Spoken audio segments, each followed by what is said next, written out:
Good morning everyone, I am Eden Joy Bundalian together with my groupmates Glenn Bandal and Franz Carlo Barreto. Today, we're going to discuss about LGBT psychology. When we hear LGBT psychology, what comes to our mind? Basically, we say about genders or different gender identities, such as lesbians, gay, bisexuals, and transgenders. However, today we are talking about the LGBT people being affected individually or how they are absorbed criticism and prejudices around our society. But first, let me read to you the objectives of today's lessons. So, what to learn? First, reporters should be able to discuss LGBT history and its terms. Second, explaining the importance of its terms. For the definition of terms, we have LGBT, lesbian, gay, bisexuals, and transgenders. So first, LGBT is a generalized term refers to distinct groups within their culture. It is also an umbrella term or acronym for lesbian, gay, bisexuals, and transgenders. On the other hand, lesbians and gays. These are individuals who are romantically, emotionally, and sexually attracted to the same sex or gender. Bisexuals, these are individuals who are romantically, emotionally, and sexually attracted to multiple sexes or genders. And lastly, transgenders. These individuals whose gender identity or expression is different from that typically associated with their assigned sex at birth. Labels are so important. It can be used to discriminate and oppress people. Meaning, when labeling someone, you'd be able to identify people's genders in order for us to distinguish their identities, in order to them to be respected. However, some people, especially homophobics, are treating these persons badly or worse. This LGBT community is being discriminated and being oppressed. Oppressed means they are being persecuted, bullying them, and mistreating them, which is alarming and dangerous for these LGBT people's emotional health. However, labels are also used to empower their claims or spaces in the society, meaning some other LGBTs is using their labels as an empowerment for them to have their voices heard and appreciated, especially in the political sphere. Language, on the other hand, are very important. This is because the words someone articulated defects how these peoples are being labeled. For example, person with disabilities or PWD instead of using the word disabled. African Americans instead of using niggers or blacks. And lastly, using the word LGBT instead of homosexuals. Now, we are talking about the views on LGBT and history. When we hear the views on LGBT in history, we think that is about how they are treated and looked upon in their early rise or simple about their first blooms as known as LGBTs or before called as LGBTs. Sexual and emotional attractions towards same sex has been recorded through the history of mankind. In China, 600 BCE, they used the term pleasure of the beaten pitch or broke back. In Japan, they use the word shudo or nanshoku. Katoy, on the other hand, is used in Thailand, refers as the lady boys. In the Philippines, we call them babaylan and katalanon, who were mostly priests, but some are males who live under the bodies of men. Pederasty, on the other hand, is a term in Greek refers to all males that is expected to take on a younger male lover in a practice. The society's attitude towards homosexuality in other gender variants change through history, meaning the society's viewpoint on homosexuality is changing from time to time. For example, Native Americans accepted and celebrated what they called two-spirited person in a dance to the bear dance. Bear dance, it's a generic term used to refer to a third gender person, meaning a woman living men. However, later cultures see it as a sin following the Abrahamic religion, which is branded as a sodomy, a crime against nature. As this culture colonized other countries, it enforced its belief systems of viewing same-sex attraction a sin through violence, such as killing homosexuals through burning, stoning, or being fed to dogs. Homosexuality, on the other hand, was classified as an illness, isang sakit, in the 19th century, as a basis for legally persecute homosexuals, imprison, and commit to a mental institution. Alan Turing is known as the father of modern computing. He was the first who was persecuted in 1952 for homosexual acts. He was sentenced with chemical castration treatment and he later died to cyanide poisoning. As the science advanced through the years of extensive research, the APA removed homosexuality as a psychiatric disorder or sickness in 1973. The decision was made after many years of struggle from the gay and lesbian liberation movement. The APA finally declared that being attracted to people of the same sex is a natural variation of human experience. It does not make anyone any less of a healthy and functioning human being. Now that society is accepting towards the LGBT, new terms and labels have been used to cater to everyone. So for the inclusion of all different pronouns present in the LGBTQ plus A, they changed what used to be the LGBT in order for the visibility of other pronouns like lesbian, gay, bisexual, transgender, queer or heterosexual or cisgender, intersex, asexual or ally, and plus or other pronouns present there is.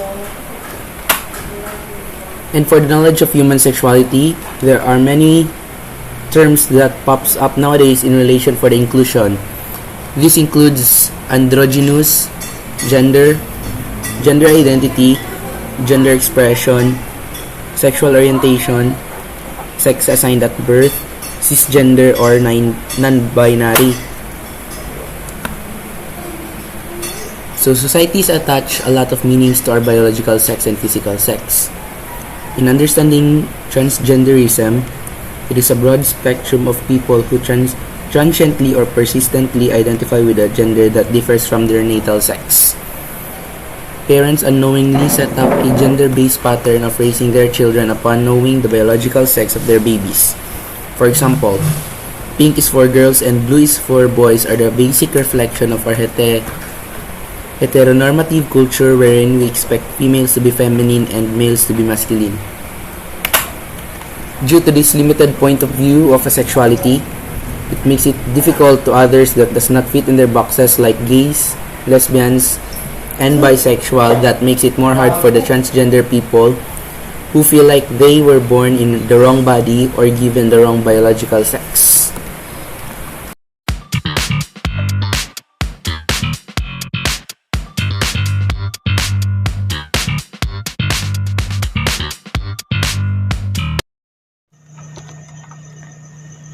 The EPA or American Psychological Association refers transgender as umbrella term for a person whose gender identity, gender expression, and behavior does not conform to typically associated with the sex which they are assigned at birth.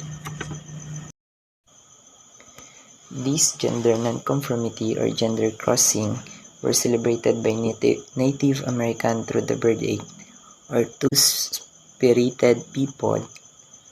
We Filipinos have our own Babyland and Catalunan, pre-colonial praised who are mostly females but same are males who live as females.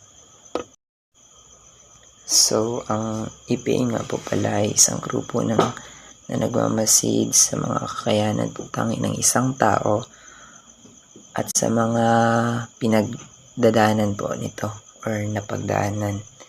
And Yung isa pa po, yung gender non-conformity, terminong ibinibigay sa mga tao hindi sumasang-ayon sa pamantayan ng kasarian. Kagaya po ng, halimbawa ikaw, karang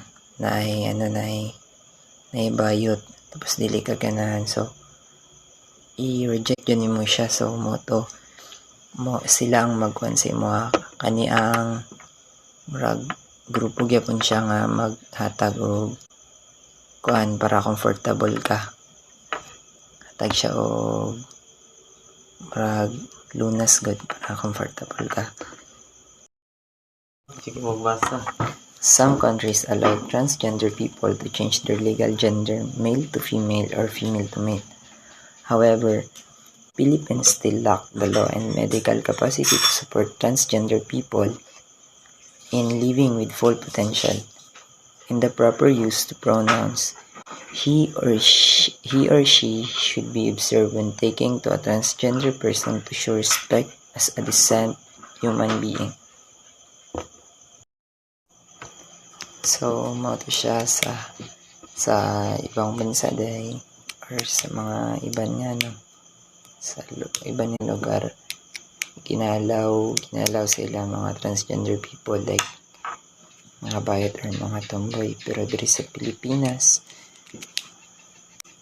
dili siya legal kay tungod kulang ang medical nga kapasidad para suportahan ng mga mga bayot o tomboy transgender people.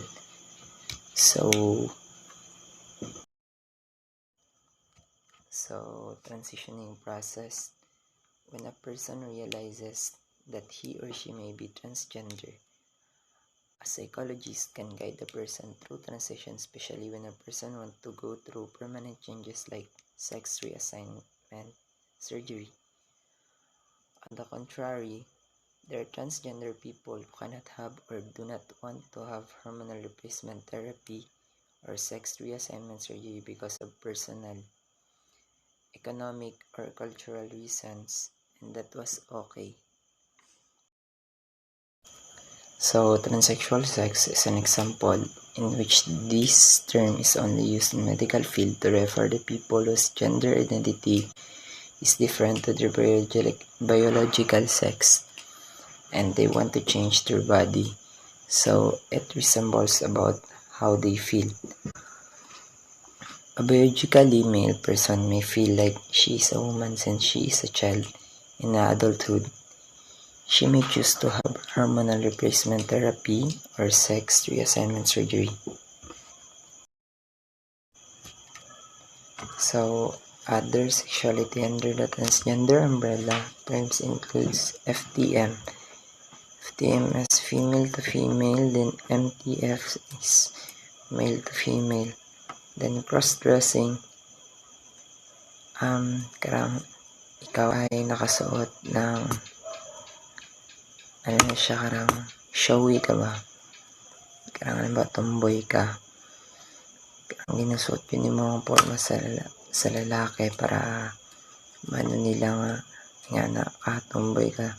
Tapos kung payot ka, ginasuot po yung mga kasuotang pambabae para show mo sa ilang bayot ka. So, other sexuality under the transgender umbrella terms includes FTM. FTM is female to female, then MTF is male to female. Then cross-dressing, karang ikaw ay nakasuot ng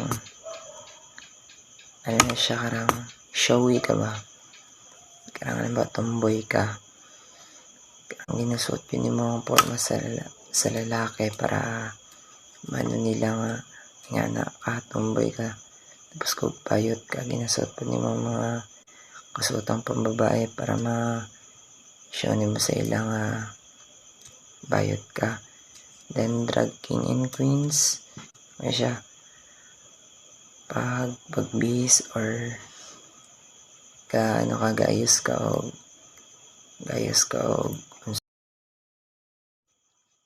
then drag kings and queens,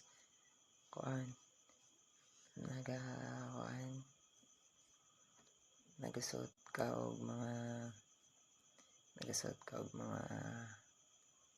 kasuotang bayot ka. Ginasuot nimo ang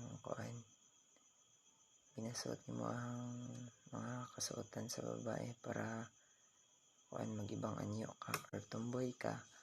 Ginasuot nimo ang kasuotan sa mga lalaki para matagad. Summary. So, labels are important, especially in the acceptance and promotion of human rights. The evolution of the terms used to describe people who are emotionally and sexually attracted to the same sex have evolved through time. From homosexuality, gay, and to LGBTQIA+, let us remember that we are all humans, born free and equal. So that's all. Thank you. Amen.